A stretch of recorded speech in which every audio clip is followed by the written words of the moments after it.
por décadas destruíram o nosso patriotismo. Através das escolas e da mídia, nos fizeram acreditar que somos um povo fadado ao fracasso, que não temos virtude. Ideologias perversas contaminaram o imaginário popular, causando danos incalculáveis em jovens que hoje estão perdidos e sem norte. A nossa resposta está sendo imediata. Estamos distribuindo o antídoto em cada canto do país, para todos os brasileiros. Os nossos documentários são produzidos para despertar a consciência e o patriotismo de qualquer pessoa e são distribuídos gratuitamente para que tenham o maior alcance possível. O nosso compromisso é com a liberdade e a consciência do povo brasileiro. Cumprimos a nossa missão. Há um ano lançamos a nossa primeira série, o Congresso Brasil Paralelo, e ele já foi visto por mais de 4 milhões de brasileiros. Um impacto profundo nas raízes culturais do nosso Brasil. O mais importante é que pessoas como você fizeram a sua parte, tornando-se membros do Brasil Paralelo, comprando o nosso produto e nos financiando. Por causa desse ato de coragem, estamos aqui para um novo passo. Um passo em direção à retomada da nossa verdadeira cultura, da nossa verdadeira missão como brasileiros. Os nossos membros, além de viabilizarem esse projeto, têm acesso a dezenas de aulas com os maiores especialistas do país, com os temas que expandirão a sua visão de mundo. Fazem parte de grupos fechados de membros para discussões internas. Acompanham os bastidores de produção e participam de eventos presenciais por todo o Brasil, onde nos conhecemos e planejamos o futuro em conjunto. Chegou a hora de fazer a sua parte pela retomada da nossa cultura. Fique agora com o segundo capítulo da nossa série e até breve.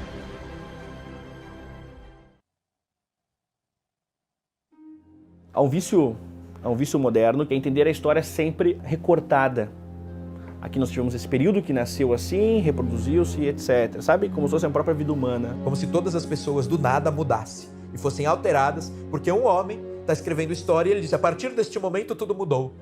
Se ensina muitas vezes nas escolas que para aqui vieram bandidos, vieram atrás do ouro, que vieram matar os índios, e essa é uma irrealidade que é dita sobre a história do Brasil.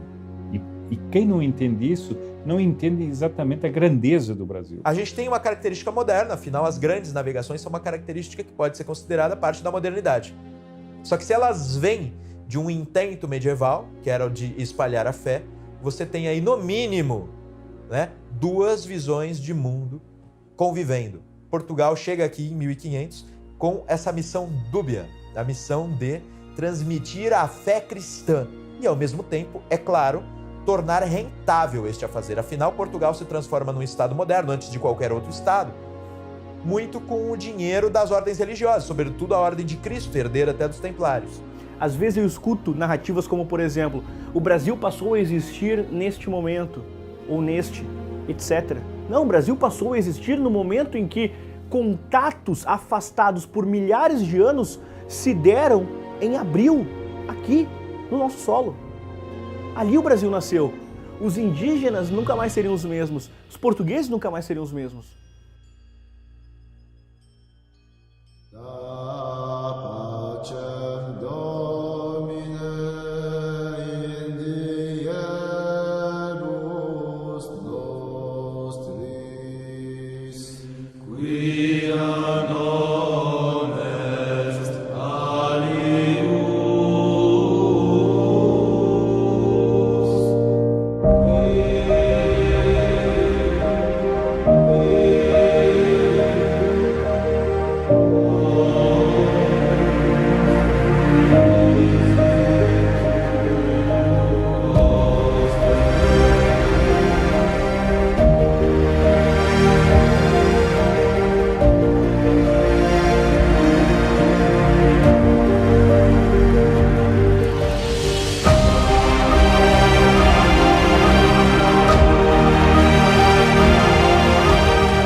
Até agora, não podemos saber se há ouro nem prata, nem coisa alguma de metal ou ferro.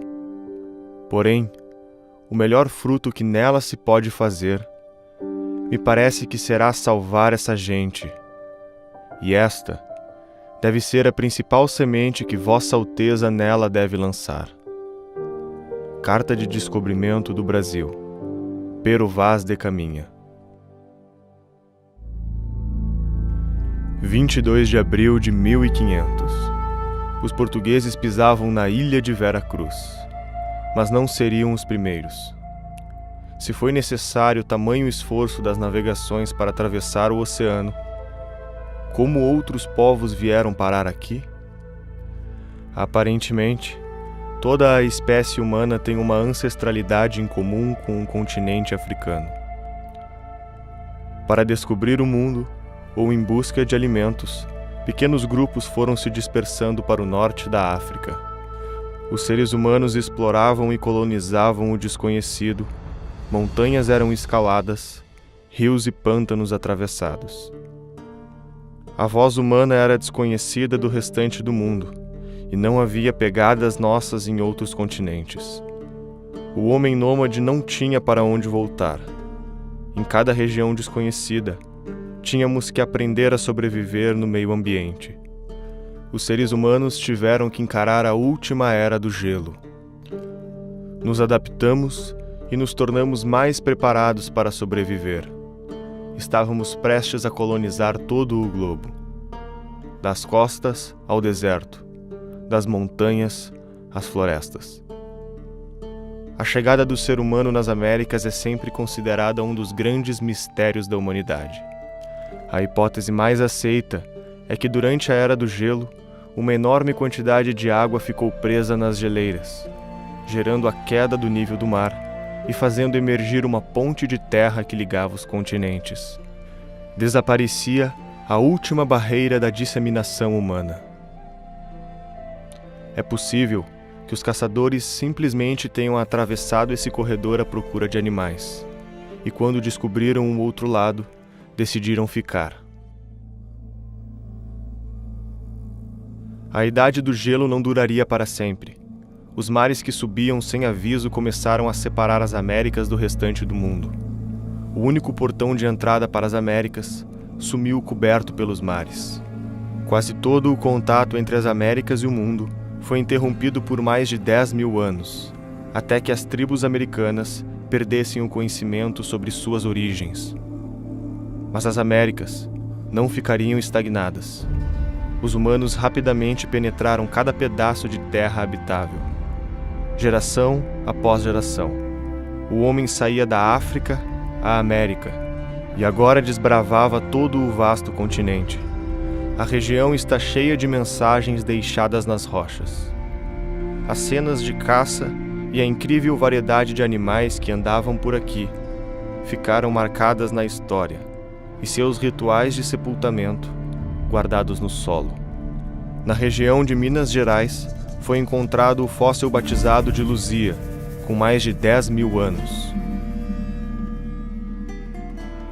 Esses milênios de separação criaram diferenças culturais, linguísticas e fenotípicas.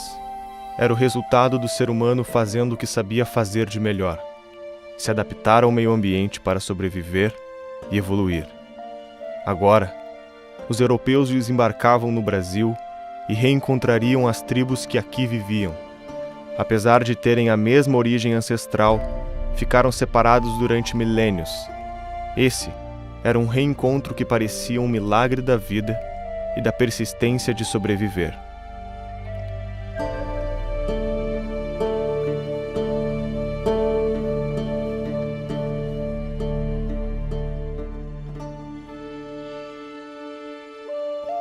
A gente precisa lembrar que os americanos, os nativos americanos, eles ficaram aí pelo menos 10.000 anos separados pelo oceano, né? Quer dizer, enquanto a Europa, a África e a Ásia, eles conseguiam misturar culturas, porque você tinha uma comunicação, então você com alguma região inventava a roda, e essa tecnologia pelo comércio, ela ia se expandindo e as pessoas iam trocando ideias, a América ela ficou isolada.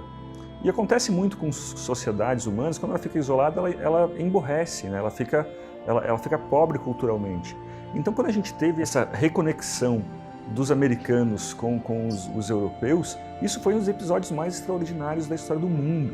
É engraçado que antes dos portugueses desembarcarem nas praias da Bahia, os índios eles subiram nas caravelas. Isso é uma boa metáfora para mostrar que eles também tiveram uma descoberta, né? E eles ficaram espantados a ver bichos que eles nunca tinham visto, né? Por exemplo, uma galinha, correram das galinhas, provaram um bolo e cuspiram, acharam ruim. 1 mês, 2 meses depois eles já vendiam ovos para os portugueses. O cachorro foi uma tecnologia imensa para ajudar os índios, porque ele vigiava a aldeia, né? Ele informa, ele late se algum invasor está chegando, ele te ajuda a desintocar animais. Os índios que se aliam aos portugueses são índios que perceberam que uma aliança era vantajosa, porque tinha um monte de tribo nômade violentíssima. Aqui no litoral do Espírito Santo tinha muita tribo violenta que ocupavam as tribos mais violentas ocupavam as faixas litorâneas, né? Acho que a mais violenta que tinha aqui eram os botocudos, e que atacavam essas tribos que eram tribos fixas, né? E essas tribos viram os portugueses como aliados contra esses índios que chegavam, escravizavam, matavam. E aí como é que você explica essa história, né, para as pessoas depois de já ter toda uma história construída com base, os portugueses eram os malvados, que dizimaram as populações indígenas e tal. Essas tribos viviam em guerras permanentes e não se aceitavam umas das outras de maneira alguma. Então, se você for dizer que a propriedade deles, bom, em primeiro lugar, eles não tinham noção da propriedade da terra. Essa noção não existia. Se você não tinha sequer a noção da propriedade da terra individual, quanto mais ia ter da comunitária. A terra que eles ocupavam era uma extensão ilimitada. Que tamanho era a propriedade? Ela crescia dia a dia. Só que a do outro lado também estava crescendo. Então, acabava sempre dando rolo. E aí a gente pensa assim, como é que eles conseguiram contato com os indígenas? Aí, é claro que não foi a coisa mais fácil do mundo, né? A Corte de Lisboa decidiu investir em proteger o Brasil da disputa de território. Seriam necessários navegadores dispostos a enfrentar os riscos de migrar para o Brasil e se adaptar à humildade de uma vida simples, ao convívio com os índios e empreender no instinto comercial da única coisa que a corte poderia oferecer em troca: explorar comercialmente o pau-brasil para tinturas. Os indígenas sabiam onde havia pau-brasil, eles sabiam onde tinham as madeiras, eles sabiam cortar as madeiras e sabiam transportá-las. Então eles davam isso tudo, e os portugueses eles davam coisas que para eles não eram importantes, para eles portugueses, né? Eram importantes para os indígenas. Do ponto de vista do indígena, aquela madeira não tinha esse valor todo. Tinha em todo canto aqui. Por que... Nossa, esse cara é maluco, né? Vem aqui que é árvore. Pra cabeça dele devia ser assim, entendeu? Então pro indígena era uma troca vantajosa.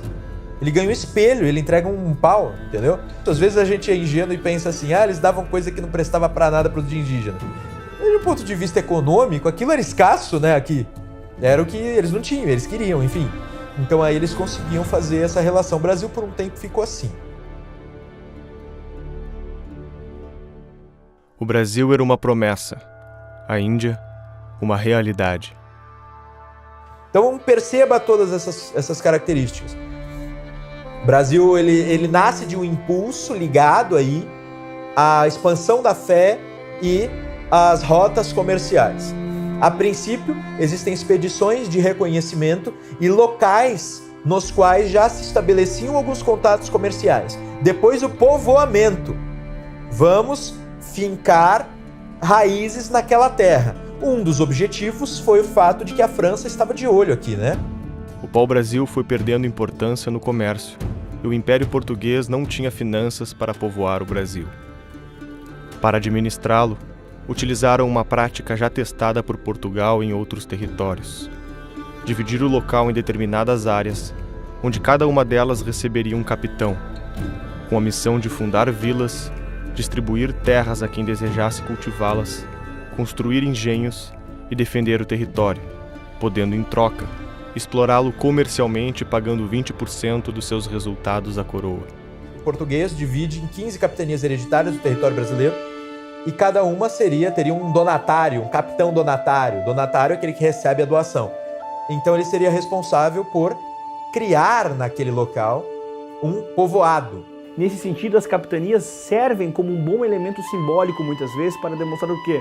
Havia uma força de interesse econômico nessa movimentação que acompanhava, isso é importante dizer, não o objetivo de extrair riquezas, mas de manter riquezas. Percebam que a natureza das capitanias ela é oposta a uma ideia de ciclos econômicos, porque as capitanias buscavam ser meios de estabelecimento de pessoas aqui, protegendo fronteiras e etc. Ou seja, essas riquezas teriam que, por lógica, ficar aqui, claro que a partir de uma lógica da própria exploração, etc. Mas se eu exporto e fico rico, logo parte dessa riqueza fica aqui. A consequência dela, o resultado. Ora, o quanto a geografia brasileira foi determinante da história do Brasil. Olha o quanto esse vasto litoral a ser defendido e protegido, a vastidão do território, a necessidade de povoamento, foi determinante da história do Brasil. Isso é tudo relação de produção. A ideia de colônia, por exemplo, não remete exclusivamente a um processo predatório. A etimologia de colônia não significa depredação, ciclos. Longe disso. Colônia significa, dentro de suas aplicações, inclusive povoamento, que é um processo que o Brasil viveu. Os brasileiros, até o século XIX, não se chamavam colonos. Se diziam portugueses nascidos no Brasil, em conformidade com os estatutos jurídicos de Portugal. Eram tão portugueses quanto os nascidos em Lisboa, titulares dos mesmos direitos. Então, a palavra colono é uma palavra que aparece na história da Inglaterra para se referir às suas colônias, mas não era aplicável a Portugal, porque Portugal tinha um projeto político diferente. E agora eu vou destacar uma coisa, que o grande orgulho dos americanos é a democracia liberal. A primeira eleição das Américas foi em São Vicente, na Vila de São Vicente. Por quê? Para eleger os homens bons. Foi a primeira eleição, foi o primeiro, digamos, elemento democrático das Américas, e aí? O Portugal é até considerado, o modo medieval de Portugal se organizar é diferente do feudal que a gente aprende na escola, que aquele modo feudal é mais característico da França. Portugal se organizava mais por essas vilas e já com eleições, deixando o quê? Para o poder central decidir pouquíssimas coisas. As pessoas decidiam seus problemas localmente. Então o Brasil parece que começa sabendo lidar com as questões, né? Localmente as pessoas vão discutir os seus problemas e decidir as suas coisas. Então, toda a atividade de governo, efetivamente, era resolvida e decidida pelos moradores de cada vila que eram eleitos. As eleições funcionavam como um relógio. Então, você tem eleições em São Vicente desde 1532, em Olinda desde 1541, Salvador desde 1549, São Paulo desde 1554, Rio de Janeiro desde 1565 e assim vai. E isso é uma base que nenhum país europeu, por causa dos direitos feudais, teve, e que apenas, vamos dizer assim, os Estados Unidos, na América, tiveram um governo local dessa importância. Isto é uma base que facilita imensamente a atividade empreendedora. A missão era muito mais difícil do que parecia, e apenas 2 capitanias iriam prosperar: a de São Vicente, de Martim Afonso e seu irmão, e a de Pernambuco, com Duarte Coelho. Todas as demais capitanias que marcavam o início do desenvolvimento mundial do comércio fracassaram. O açúcar alcançava altos preços na Europa, onde era pesado em grama para venda. A cana-de-açúcar foi trazida de outras ilhas e crescia muito bem em terra brasileira. Logo, os portugueses passaram a construir os primeiros engenhos de açúcar no território. Os índios frequentemente destruíam os engenhos que eram erguidos. Algumas tribos eram muito hostis e tinham hábitos totalmente diferentes, como comer carne humana, acreditando adquirir as habilidades do cadáver, ritual que ficou conhecido como antropofagia. Agora se coloca no lugar das pessoas daquela época. Chega um cara aqui com uma carta de doação. Ele apresenta: eu sou o donatário. Que valor tem aquele documento para os indígenas aqui estabelecidos? Nenhum. Então ele precisava estabelecer um vínculo.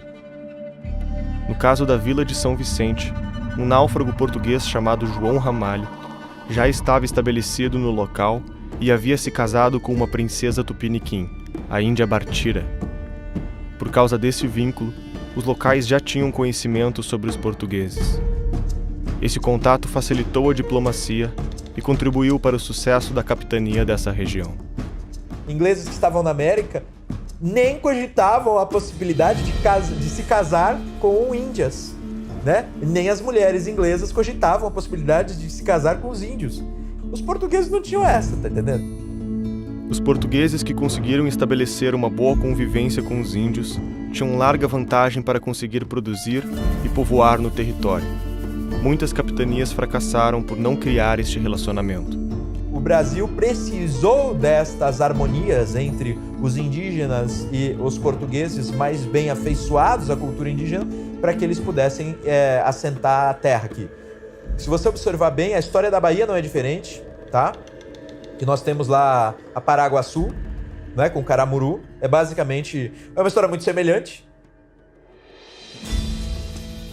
A Corte de Lisboa decide usar o dinheiro adquirido em outras colônias para enviar ao Brasil uma equipe com o objetivo de organizar um governo que seria comandado por Tomé de Souza. Este governo teria 3 principais objetivos: defender o território, organizar a produção para tornar viável o povoamento, e um terceiro e prioritário que mudaria nossa história: civilizar os índios. O grande problema era: como nos aproximamos de povos que não falam a mesma língua, não têm os mesmos hábitos e pensam completamente diferente? Essa difícil missão seria confiada aos jesuítas. Se a Ordem de Cristo tinha ajudado Portugal nas navegações, os jesuítas seriam os responsáveis pela paz com os índios e a união do território brasileiro. Não era a primeira vez que o homem percebia que as pessoas não nasciam cultas e que era necessário educá-las para uma vida melhor. Desde a Grécia Antiga, a educação era tida como o motor de um conceito que ia se desenvolvendo e que sempre foi fonte de reflexão do Ocidente: a liberdade. As ciências e as artes, elas começam a se desenvolver desde a antiguidade porque aquilo era necessário para formar uma pessoa livre. A humanidade sempre teve dificuldade em ter pessoas vocacionadas para ensinar os outros. Se na Grécia filósofos como Pitágoras e Aristóteles precisavam achar alunos interessados em lhes ouvir, durante a Idade Média, nos mosteiros, surgiria uma capacidade maior de administrar a educação dos homens. Os mosteiros logo perceberam que podiam levar a educação para fora dos muros, catequizando homens ao clero. O clero significa aquele que sabe ler e escrever, né? Não é a pessoa ser ordenada, estar encardinada numa ordem religiosa, numa diocese ou qualquer coisa assim. E participam dessa república literária aqueles que são capazes de conversar não somente com as pessoas que estão aqui, que vivem na mesma época que eu, mas também com todos aqueles que viveram antes de mim. A tradição é a democracia dos mortos, né? Porque eu não ligo só para o ponto de vista e as opiniões daquelas pessoas que vivem comigo hoje, mas sim de todo mundo que viveu antes de mim. E que não é democrático aquele que só pergunta para uma população de vivente. O acesso ao conhecimento de todo tipo começou a se expandir pela Europa. A população começava a aumentar e não bastava mais manter uma república literária. É a necessidade de educar cada vez mais pessoas que leva ao surgimento da universidade. Então a Universidade Salamanca, Coimbra, Colônia, Paris, Bolonha, depois, né, a gente vai ter Oxford, Cambridge.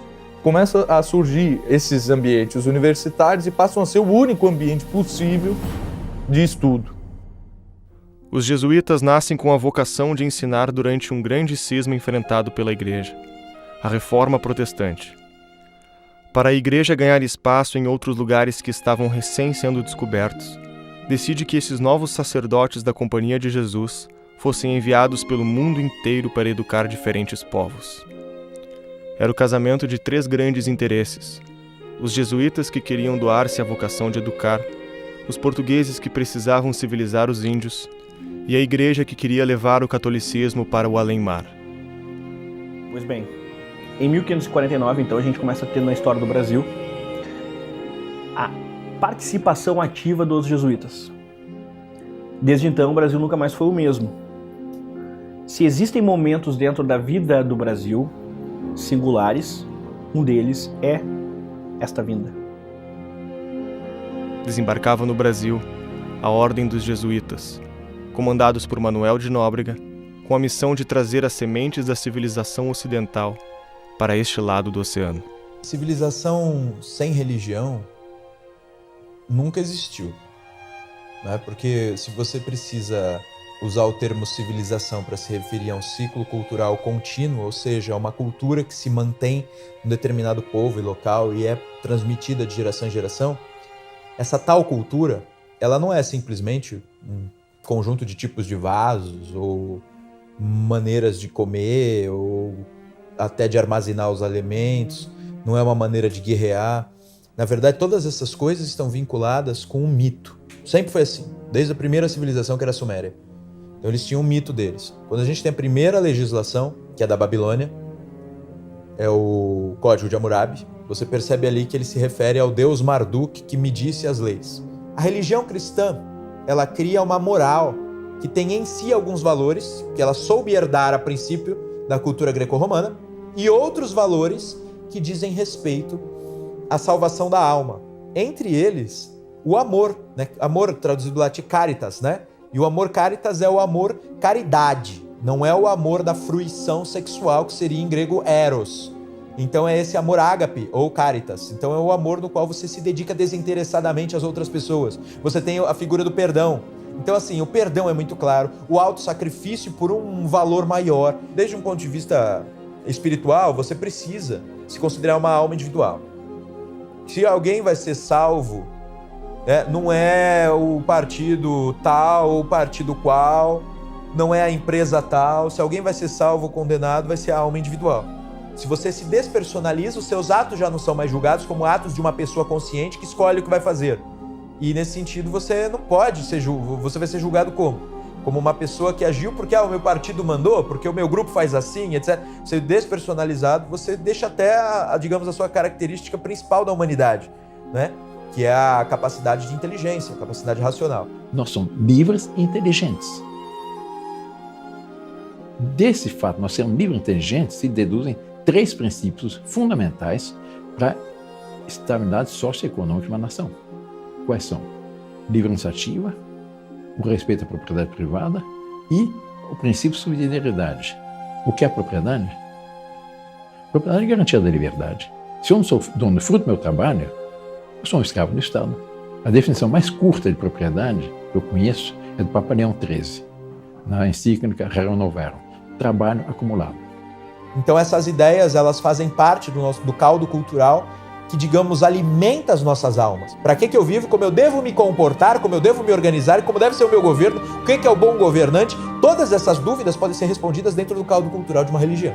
Então, Gilberto Freire usava essa noção de que não necessariamente cada brasileiro, para ser brasileiro, teria que ser um católico que vai à missa, etc. Né? Mas faz parte da identidade brasileira a influência social e cultural do catolicismo.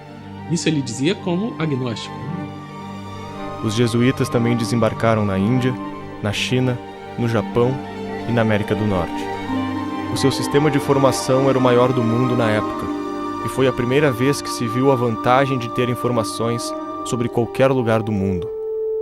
Para ensinar a cultura ocidental, aprendiam a língua dos povos locais e absorviam o que eles tinham de melhor.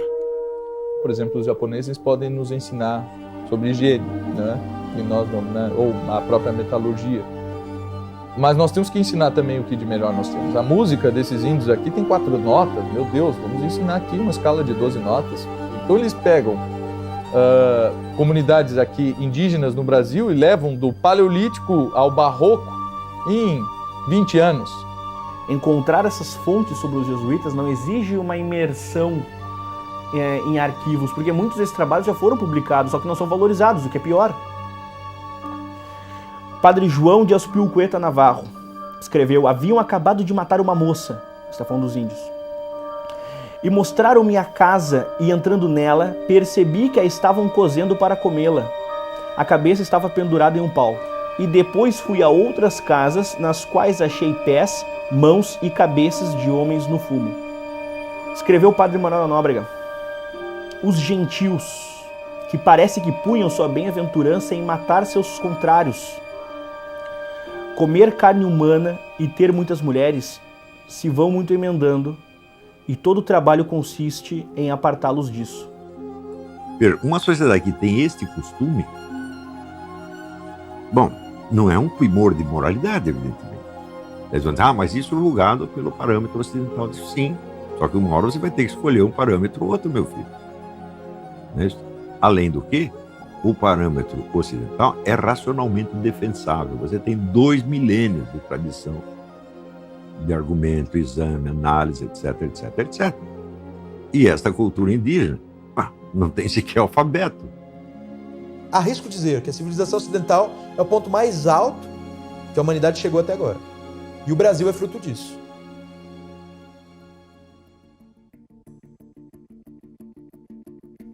Tomé de Souza construiu a primeira capital do Brasil, Salvador, dando uma administração, justiça, armazéns, casas do conselho e o esboço do que seria os próximos períodos por aqui. Antes de existir povo, surge o quê? Um Estado, que faz com que em nosso contemporâneo as pessoas ainda entendam no Estado o seu motivo, a sua vanguarda, ou ainda numa relação perversa que o Estado adquiriu em certos momentos associado ao padroado, ou seja, o Estado detentor de medidas também clericais. Então é um Estado que não soluciona apenas os problemas sociais, mas é um Estado que também está alinhado aos valores religiosos. É um Estado, portanto, metafísico. A missão de construir um Estado exigia que o próprio governador e os padres trabalhassem ajudando os artífices na construção de um novo Brasil. Uma vida nova deste lado do oceano exigia que abrissem mão dos privilégios que tinham em Portugal. Para defender de forma mais eficaz o território dos estrangeiros, armou a população, distribuindo armas aos colonos. O prosperar da organização e da segurança permitiu que o comércio realmente começasse.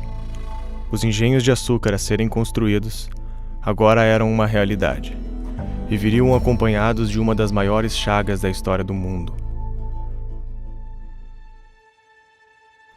Das grandes manchas morais da biografia humana, é impossível não lembrar da escravidão como uma das maiores. Quando falamos em escravos, lembramos da luta e da dedicação dos abolicionistas pela liberdade e dos povos que demoraram tanto para despertar e ver um futuro livre. É difícil pensar o quão horrível foi nascer e morrer sem ser o dono de sua própria vida. O fato de podermos olhar as coisas dessa forma é o privilégio de vivermos do lado de cá da linha do tempo da humanidade. O compromisso em manter a humanidade livre vem da lembrança de que demoramos milênios para vencer o mal da escravidão. Foi um mal que por muito tempo não esboçava a perspectiva de nos libertarmos. Os antigos povos hebreus e assírios, os gregos e os romanos, os europeus, astecas, incas, maias e tantos outros não conseguiram vencer o status quo no qual nasceram e viveram. Se olhamos para trás e vemos a mancha da escravidão, é a história jogando holofotes sobre nós, esperando deliberarmos sobre nossas ações, para saber quem somos e como seremos lembrados. É a história cumprindo seu papel, nos ensinando os grandes erros e lembrando que muitos dos nossos antepassados perderam seus sonhos na falta de liberdade. A escravidão, do ponto de vista moral, ético, não há nenhuma dúvida, não há discussão. É uma aberração moral. Né? Acho que por aí não tem conversa, ninguém discorda disso. O ponto é que, do ponto de vista histórico, infelizmente, foi a normalidade no mundo inteiro por grande parte da história, na verdade.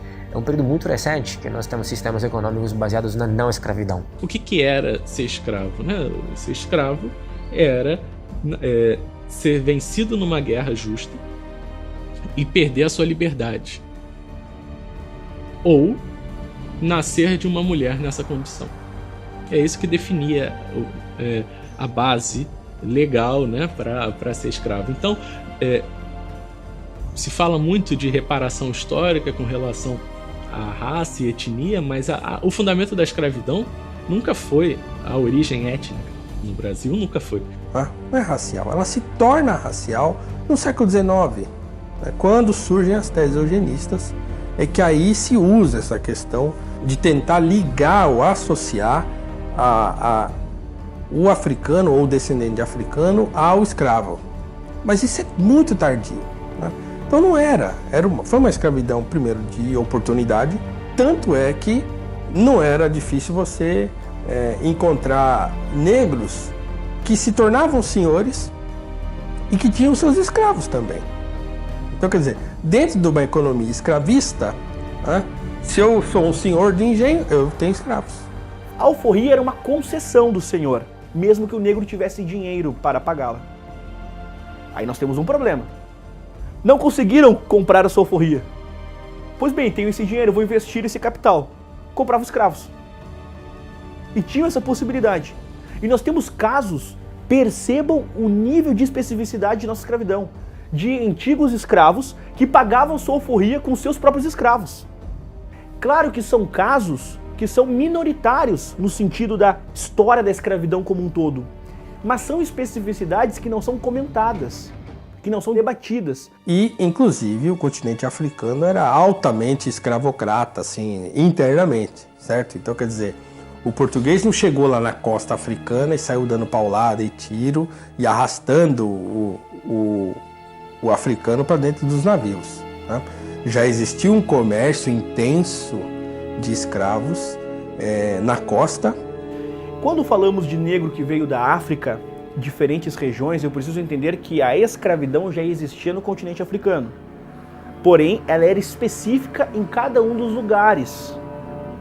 Ou seja, é muito perigoso dizer assim, os negros africanos escravizavam-se porque eram muçulmanos, porque nem todas as nações eram muçulmanas, certo? E inclusive cabe dizer que as que eram praticavam uma escravidão pior do que as que não eram.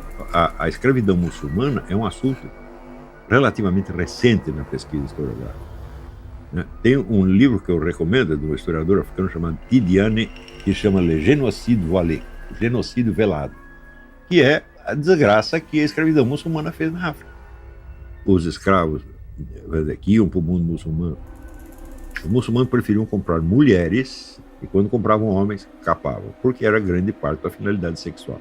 Que o escravo na África era enterrado com a corda amarrada no pescoço e ficava com a ponta da corda fora do enterro para ser puxado para fora quando fosse necessário. Quando morria um chefe em algumas regiões da África, isso poderia significar que seriam mortos 20, 30, 40, 50 escravos para acompanhar no outro mundo o chefe que havia morrido. A escravidão era uma situação aceita e tornara-se a mão de obra da cana-de-açúcar no Brasil. Primeiramente, os homens da Guiné, depois os do Congo e os da Angola, e em seguida o tráfico envolveu todo o sul do continente, até Moçambique, tornando o negócio de escravos o mais lucrativo e amplo do planeta. O governo de Tomé de Souza foi sucedido por um senador das Cortes de Lisboa, chamado Duarte da Costa. A conturbada expedição de Duarte trazia duas biografias pouco semelhantes. A de Padre Anchieta, jesuíta pioneiro na catequese dos nativos americanos e fundador do Pátio do Colégio, a primeira escola do Brasil. Se hoje podemos estudar a cultura tupi, é porque um dia, no passado, Anchieta passou longos períodos de sua vida dedicado a registrar o dia a dia dos índios e educá-los. Dedicação que o levou a ser autor da primeira gramática da língua tupi. A outra biografia que acompanhava Duarte da Costa era a de seu filho, que tentou escravizar indígenas, sendo repreendido pelos jesuítas. Como o governo local não atendeu às queixas e continuaram a escravizar os índios, um jesuíta buscou levá-las pessoalmente ao rei de Portugal, mas naufragou e foi devorado por índios antropófagos. Duarte da Costa faria um mau governo e permitiria que os invasores franceses se instalassem na região que hoje abriga o Rio de Janeiro. O povo apelou para a coroa pedindo a substituição do governador, e em 1556 ele foi exonerado e substituído por Mendez Sá. O terceiro governador do Brasil vinha com a missão de enfrentar os invasores franceses. O seu sobrinho, aliado à tribo dos índios do cacique Araribóia, comandou a retomada da região e expulsou os estrangeiros, fundando a cidade do Rio de Janeiro.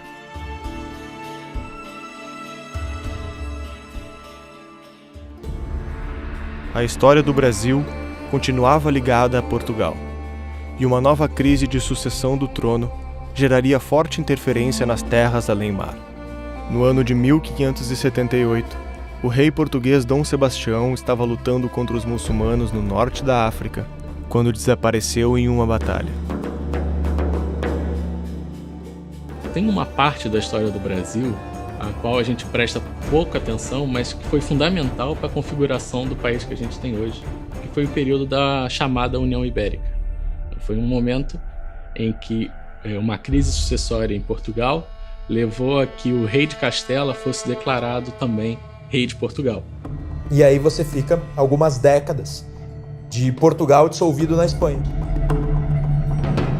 A Holanda tinha relações comerciais saudáveis com Portugal, mas estava em guerra com a Espanha. Quando houve a união entre os reinos em 1580, os portos fecharam as relações comerciais e a Holanda decidiu atacar o Nordeste brasileiro para garantir o controle sobre a produção e comercialização do açúcar. Eles não tinham, pelos tratados, pelos acordos da época, o direito legal de estar aqui. Então, a utilização do termo invasão está correta. Tanto é que a escolha de Pernambuco já demonstrava qual era o interesse dos holandeses aqui. Era o interesse mercantil, escolheram justamente o lugar então mais rico do Brasil. Então, diferente do processo português, em que eles realmente emigravam, os holandeses, por outro lado, escolheram um lugar específico que era lucrativo. Os holandeses não tiveram um empreendimento humano e nunca se propuseram a isso que os portugueses, por exemplo, tiveram. Eles pegaram, inclusive, o estado de Pernambuco, Recife, Olinda, enfim, que já tinha um processo civilizatório constituído naquele lugar. Isso é importante dizer também, porque há um valor dado ao processo holandês no Brasil, como se eles tivessem civilizado o Brasil, que antes era bestial. Na verdade, quem civilizou o Brasil, que antes tinha características bárbaras, pré-históricas, foram os portugueses. Os holandeses roubaram e bloquearam a produção de açúcar no Brasil e os pontos de comércio de escravos no continente africano. De uma hora para outra, a região não tinha mais mão de obra e seu comércio estava comprometido. Os 60 anos que uniram Portugal e Espanha por um soberano comum não geraram apenas os prejuízos da cobiça holandesa. Quando comparamos o mapa do Brasil com os mapas da época, vemos que há uma grande diferença no tamanho do território. Durante um século, o português ficou hesitante à porta daquilo que parecia um imenso deserto, sem ânimo de entrar no Brasil adentro. O Brasil só seria realmente descoberto, de ponta a ponta, com os bandeirantes. Os bandeirantes tornaram-se uma espécie de nômades dos sertões. Penetravam o Brasil em busca de prata, ouro e de escravos. Eram descendentes de portugueses de São Paulo, mas grande parte das tropas eram compostas por índios e caboclos. Desde o alto do Amazonas, a savana gaúcha, levaram o idioma, a religião e o começo da identidade nacional. Era incessante a sua corrida em busca de terras virgens. Batizou uniformemente a terra e em todos os cantos do Brasil encontraremos uma Boa Vista e uma Volta Grande. Os bandeirantes também falavam tupi e nomearam muitos dos lugares que eles passaram com a língua, como Jundiaí, Piracicaba, Taubaté, Sorocaba e tantas outras. Então esse período que vai de 1580 até o fim dessa união, em 1640, foi um período riquíssimo da história do Brasil, no qual não só se configurou, em linhas gerais, o atual mapa do Brasil, né? Porque foi essa circunstância que permitiu o avanço dos bandeirantes, por exemplo, em terras que eram castelhanas, como também as instituições brasileiras se firmaram nesse período. Portugal só recuperaria sua independência quando a família dos nobres de Bragança reivindicassem o reino. Era o acordo que dava fim a uma longa guerra de separação da Espanha e inaugurava uma nova era da dinastia portuguesa. Portugal volta a ser um país independente na Europa e quer restabelecer os seus domínios. Portugal, já tendo que manter uma guerra com a Espanha para garantir a sua independência, fez um acordo com a Holanda. Onde eles estivessem, eles ficariam. E onde eles estavam? Né? Eles estavam no Nordeste e também em Angola. Os brasileiros não aceitaram essa situação. Então, formaram terços, né? Como eram chamadas unidades militares, e se reuniram para fazer frente ao ocupador, ao invasor holandês, mesmo sem apoio do rei de Portugal. As diferenças religiosas e mercantis eram muitas, e estava prestes a nascer o primeiro exército brasileiro. Os portugueses têm uma maneira de lidar com os débitos e com os créditos, com o comércio. Os portugueses da época, inclusive. Os brasileiros foram, digamos, herdando isso. Chegam os holandeses com outras práticas comerciais. As práticas comerciais são de pontualidade absoluta, juros contínuos, constantes e altos. E eles tentam implantar isso aqui. Foi um dos motivos de revolta, já que eu disse que essa civilização nacional, ela nasce dessa mistura entre mentalidade medieval e mentalidade moderna. A mentalidade holandesa era muito mais moderna nesse sentido. Então era tudo o quê? Otimização para melhores resultados. Não tinha essa relação de pensar no outro, entender, tá bom, hein? A próxima vez você vai pagar. Não tinha isso. Era, vim aqui cobrar. Não vou dar. Então a tua casa é minha agora. Como assim? Tchau! O holandês tratava das coisas assim. Como eles eram mais formais, eles tinham uma visão diferente dos escravos e dos índios, então eles deixavam os índios mais afastados e eles tratavam os escravos com mais dureza. É uma coisa que caracteriza os portugueses também, essa maior familiaridade, capacidade de diplomacia e de gerenciamento de amizades, né? Aristóteles mesmo dizia que a amizade é um dos fundamentos da sociedade política. Essa insatisfação deu origem à Batalha de Guararapes, onde índios, negros e portugueses se juntaram para expulsar a Holanda e reconquistar o território perdido. Então era uma batalha que unia o quê? Primeiro, uma reconstituição de Portugal como nação independente. Segundo ponto, você tinha uma batalha de católicos contra protestantes. Terceiro ponto, você tinha modos de vida competindo. Então, um modo de vida holandês que defendia uma certa liberdade religiosa, mas que era muito rígido com os negócios. Ou um modo de vida português, que era mais rígido com as questões religiosas e mais tolerante com os negócios. Você cria, então, um monte de problemas e acontece uma guerra. Você vê quadros dessa batalha, você vê lá grupos, né, grupos bélicos negros e índios. Né? Você tem Felipe Camarão, por exemplo, era um líder indígena. Então você tem o mito de que na Batalha de Guararapes você tem primeiro um pré-exército, né? É como se fosse o primeiro momento aí do exército brasileiro. E em segundo lugar você tem as três raças unidas contra o elemento invasor. E em terceiro lugar você tem os católicos lutando contra os protestantes, querendo tergiversar, os protestantes e os judeus, querendo tergiversar então a fé católica do Brasil. Quando uma armada holandesa tomou conhecimento do Brasil, era um retrato do estilo colonial de seu tempo, desagregado, impreciso e separado por distâncias enormes que disseminavam a população pelos engenhos de açúcar. Já em 1654, quando Recife foi reconquistada, havia ali um único povo. Dentro de um curto tempo, foi achada a fórmula brasileira. Aliados contra intrusos, índios, brancos e negros, incentivados pelo seu amor à terra adotiva ou do berço e apegados aos seus modos de vida, carregaram em si o desabrochar da brasilidade. Havia chefes militares europeus como Fernandes Vieira, índios como Felipe Camarão e negros como Henrique Dias. A luta gerou um sentimento de identidade com a própria terra e deu origem ao primeiro exército brasileiro. O holandês foi retirado, mas ficava o espírito de regionalismo que não mais se perderia.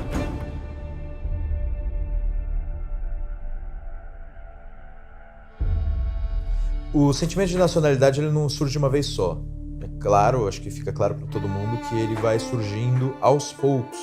Então, quando a gente fala primeiro em nacionalidade, temos que lembrar que se vamos nos remeter à colônia, ao período colonial, nós não estamos falando de uma união entre identidade nacional e Estado. Isso é impossível, uma vez que nem Estado independente havia. Nós estamos falando só de uma nação como uma cultura própria. Expulsos do Brasil em 1654, foram se estabelecer em Suriname, Barbados, Curaçao e outras regiões da África. Quando a gente vai considerar a questão da possibilidade do Brasil ter sido colonizado por outros povos, por exemplo, a França esteve aqui, em 2 lugares, né, Rio de Janeiro e Maranhão. A Holanda esteve aqui por muito tempo em Pernambuco. Quando a gente pensa na Holanda, qual é o país que foi colonizado pela Holanda, que tem hoje uma grande pujança e destaque mundial? Suriname? África do Sul? Né? E a África do Sul ficou um bom tempo nas mãos dos ingleses. E nós tivemos lá casos gravíssimos de racismo, como o apartheid, e ainda é um país considerado bastante atrasado e problemático. País colonizado pelos ingleses. Aí você vai dizer, poxa, tem a Austrália, tem os Estados Unidos da América. Os Estados Unidos era um país de fugitivos. Fugitivos religiosos, porque na Inglaterra a perseguição religiosa era tremenda. E a Austrália era primeiro um país de degradado, parecido com o Brasil. E também tem sempre o exemplo que a gente pode lembrar da Guiana inglesa e dos tantos países africanos que estiveram sob o jugo inglês, de onde não surgiu nada. Na França, Haiti, Guiana francesa. Então eu uso esses exemplos para a gente pensar que não adianta, fui colonizado pelo tal. Chega num momento em que as pessoas que estão ali já não são mais o tal.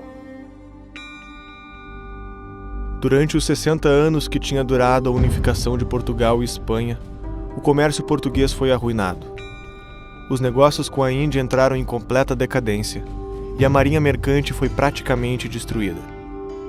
Mas o Brasil já tinha vida própria e a atividade econômica tinha aumentado muito deste lado do oceano. Os bandeirantes tinham rasgado os caminhos do sertão em busca de pedras preciosas e lugares para criar gado, fazendo do Brasil o principal fornecedor de couro da Europa. Surgiam as primeiras plantações de algodão e, na Bahia, Salvador de Sá havia até mesmo construído o maior navio do mundo para a época. Mas o Brasil ainda tinha uma grande surpresa econômica pela frente. Com a queda do valor do açúcar, a coroa portuguesa implementou estímulos para desbravar terras ainda desconhecidas em busca do ouro. O incentivo maior era um decreto que dava direito de posse ao ouro descoberto.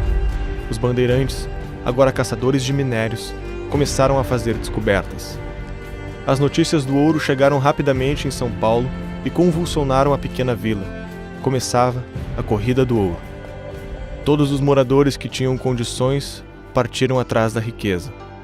As boas novas correram rápido pelo Brasil, fazendo com que os colonos de outros estados também cruzassem o sertão até Minas Gerais. Em 3 anos, 6 acampamentos mineiros tornavam-se vilarejos. Eram lugares precários, carentes de tudo o que se pudesse imaginar, menos de ouro. O esquema que surgiu para abastecer as minas mudou a vida não só do Brasil, como também da metrópole. Em menos de meio século, a população mineira tornou-se maior do que Nova York, ultrapassando os 600 mil habitantes da época, enquanto toda a população do Brasil e de Portugal não passava de 4 milhões. As cidades ganharam importância e nobres portugueses vieram para o Brasil. O símbolo da riqueza é a principal cidade mineira do século XVIII, a Vila Rica, que hoje leva o nome de Ouro Preto. A atmosfera na vila era de euforia. Ficaram ricos os mineradores, comerciantes, artesãos e funcionários. A arte acompanhou a prosperidade e fez nascer o esplendor do barroco mineiro, um estilo marcado pela riqueza dos elementos decorativos. Mesmo com a influência europeia, o barroco mineiro pode ser considerado, desde 1500, a primeira manifestação artística de uma cultura local, e não mais a reprodução dos padrões europeus. Entre os grandes artistas do período, os mais conhecidos são o pintor Manuel da Costa Ataíde e o escultor e arquiteto Aleijadinho, representante máximo de uma verdadeira escola artística. A educação também avançava. Até então, o único estudo disponível no Brasil era dos colégios jesuítas. Com o enriquecimento, o hábito de mandar pelo menos um dos filhos a estudar na Universidade de Coimbra tornou-se regra entre os mais abastados. Com a nobreza rica e seus filhos letrados, Vila Rica ganhou teatro, orquestra e círculos literários. Era o nascimento de uma aristocracia brasileira.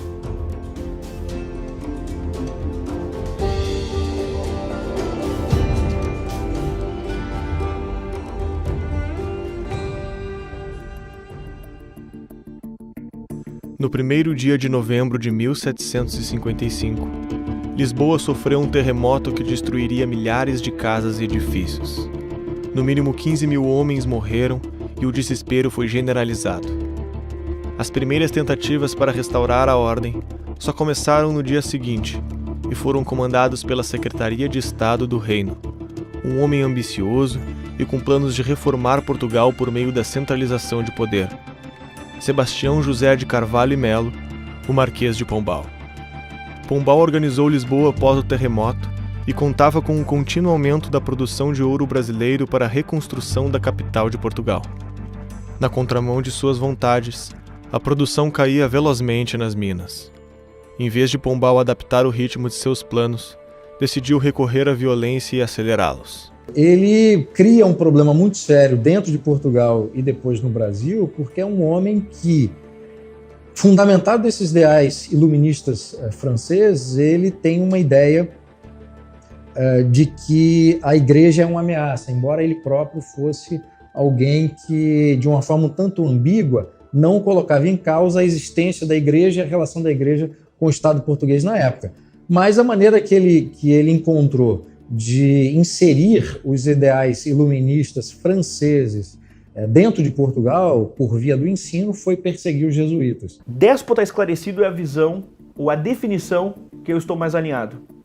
A antítese, como um antônimo, como uma oposição ao comportamento iluminista, é que Pombal vai ter salientado, e mais do que isso, ele vai personificar o poder da Inquisição, que é algo mais atrasado no sentido iluminista do que a Inquisição. E Pombal vai ter salientado o poder da Inquisição, nomeando inclusive inquisidores e dando uma força aos tribunais inquisitoriais que eles até então não tinham. Certa noite, o rei Dom José retornava ao palácio, quando um tiro lhe atingiu o braço e o peito. Os ferimentos o obrigaram a repousar por vários meses, e Marquês de Pombal aproveitou-se do susto para convencê-lo da existência de uma grande conspiração que precisava ser enfrentada. Pombal imaginava uma fonte de dinheiro que podia pagar seus projetos, a Ordem dos Jesuítas. Montou em segredo um inquérito no qual os acusou de organizar um grande complô junto a alguns nobres para matar o rei. Em dezembro de 1758, começaram as prisões que levaram mais de 1000 pessoas aos cárceres em menos de 30 dias.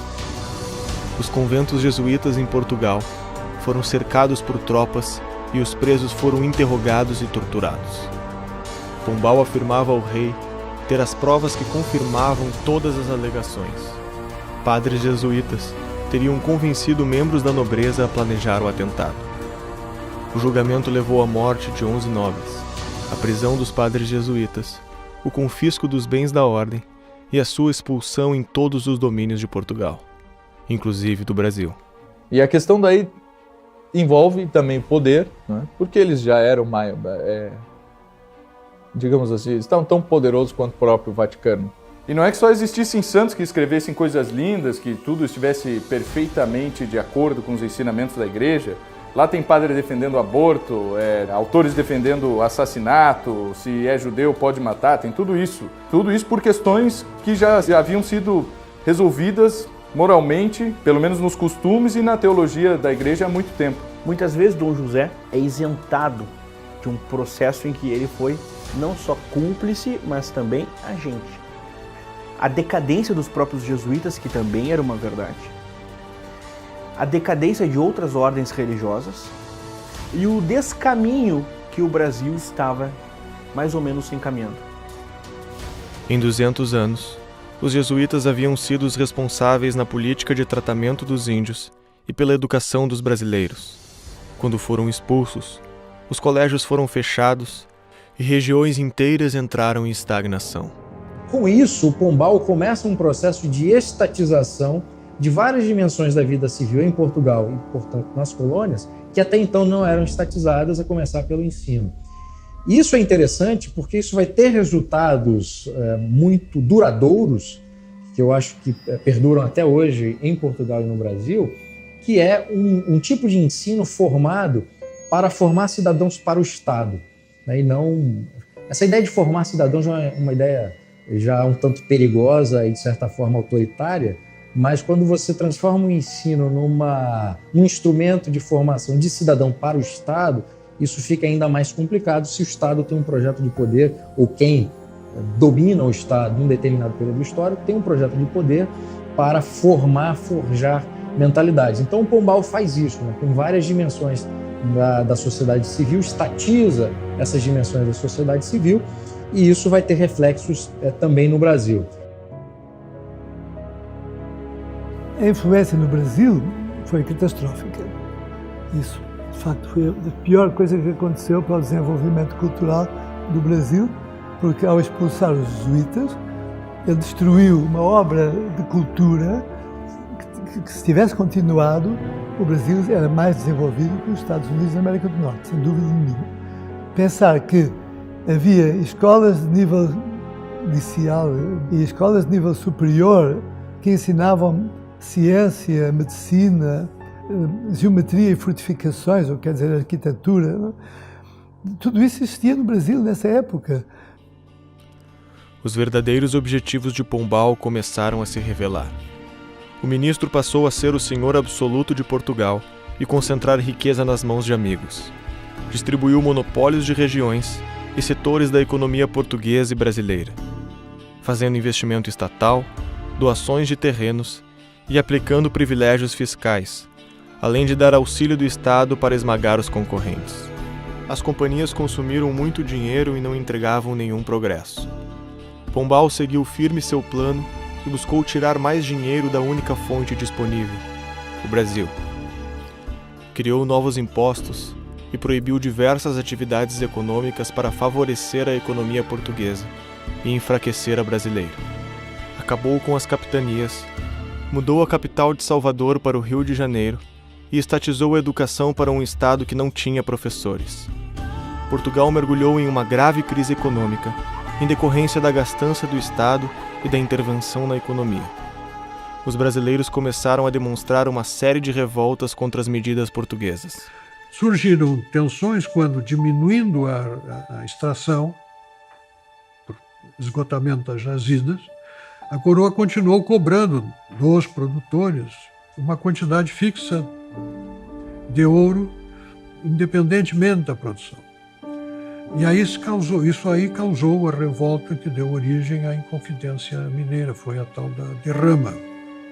E aí eles tinham que entregar anualmente esse valor, que era a derrama. Então tinha um momento em que a derrama ia ser cobrada. E mesmo quem não tinha alcançado pelo quinto esse valor, tinha que pagar esse mínimo. E às vezes esse mínimo era muito, porque de fato o ouro em Minas começa a escassear. Aí eles se juntam e se revoltam contra isso. A Inconfidência Mineira nasce basicamente disso, só que a revolta não estoura, porque tem um fofoqueiro lá, todos sabem, que antes da revolta estourar, ele denuncia tudo que estava acontecendo às autoridades portuguesas. As autoridades portuguesas, com uma mão bem pesada, perseguem aqueles que eram os líderes e enforcam alguns e esquartejam o famoso Tiradentes aí, e espalham suas partes, seus pedaços aí, pelo Rio de Janeiro e por algumas cidades importantes como Vila Rica. Então você percebe que o que estava acontecendo lá era uma revolta do elemento nativo contra aqueles que organizavam as coisas para o bem de Portugal. E nós vamos ver várias outras revoltas no Brasil, que são chamadas de revoltas nativistas.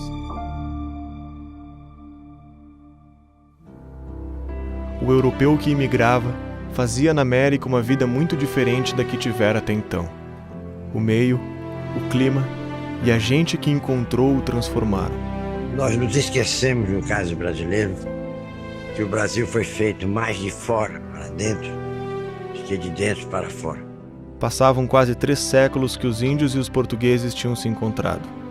A miscigenação tinha ido adiante de geração em geração, e finalmente havia aquilo que parecia ser o povo brasileiro: negro, índio e europeu. A miscigenação, muito mais do que um enquadramento à luz de uma opressão, eu a entendo como uma virtude brasileira. Quer dizer, a grande coisa do Brasil, evidentemente, foi a miscigenação. Isso que atenuou as fronteiras entre raças e permitiu. Hoje, acho que metade da nossa população é mestiça, é negro mestiça. Tá certo? Se isso tivesse acontecido nos Estados Unidos, bom, talvez você não tivesse nem guerra civil. O Brasil ainda tinha muitos problemas para enfrentar. Diante do espelho, prestamos contas a todas as gerações que nos entregaram a missão de nunca desistir e fazer da superação a nossa história. As dificuldades que deixamos para trás nos fizeram um único povo, que traz consigo uma grande lembrança do passado. No nosso sangue corre cada embarcação portuguesa que disse adeus ao velho mundo, cada tribo indígena que nos ensinou a ser livre nessa terra, cada gota de suor escravo derrubado nesse chão, cada imigrante que um dia prometeu uma vida melhor para sua família. Nós somos descendentes dos gregos, mas nós somos também descendentes de Meroé. E somos descendentes dos que fizeram os castelos medievais europeus e dos que fizeram o grande Zimbabue. O nosso sangue é o tratado de paz da humanidade. Nenhum povo tem a consciência do seu destino e a certeza do seu valor, se ignora o seu passado ou se simplesmente não o entende. Todo esse peso cultural enorme, toda essa tradição, toda essa história precisa ser devolvida. As grandes nações souberam construir admiráveis lendas históricas, que lhes dão às suas nobres tradições poesia, alma e sentido. O Brasil pôde dispensar essas lendas. Basta-lhe o sincero resgate da sua lenta elaboração, o autêntico romance das suas origens, das mais diferentes vidas que aqui se fundiram e forjaram este vasto painel da nossa história tão aflita e heróica.